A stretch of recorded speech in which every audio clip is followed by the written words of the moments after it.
How to schedule a ride in Lyft. Hi everyone, welcome back to our channel, The Solution Guy. In today's video, I'll simply show you how you can schedule a ride in Lyft. So just make sure to watch this video till the end. In order to schedule a ride in Lyft, what you have to do is first of all just go ahead and launch the Lyft application and then select the destination where you want to book later on. So after you select your destination, you have to select your Lyft ride type such as shared or Lyft or single or double or whatever else it is for you. And then without tapping on select Lyft, you'll find another button that says schedule, which is at the bottom right hand side of the screen, as you can also see over here.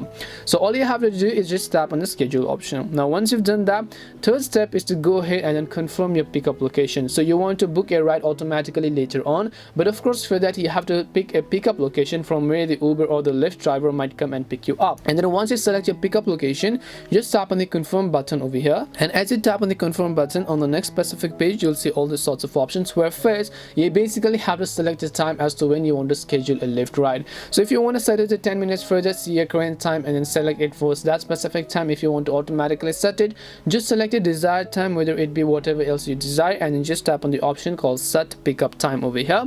And as you've done that, you'll successfully go ahead and then tap on the schedule button, and your Lyft ride will be booked automatically based on your schedule. And that's all it takes to schedule a Lyft ride. We hope the video was really helpful, and if it did help you, then make sure to leave a like and subscribe to our channel. If you have got any more questions, then feel free to comment down below. Thank you very much for watching, and see you in the next video.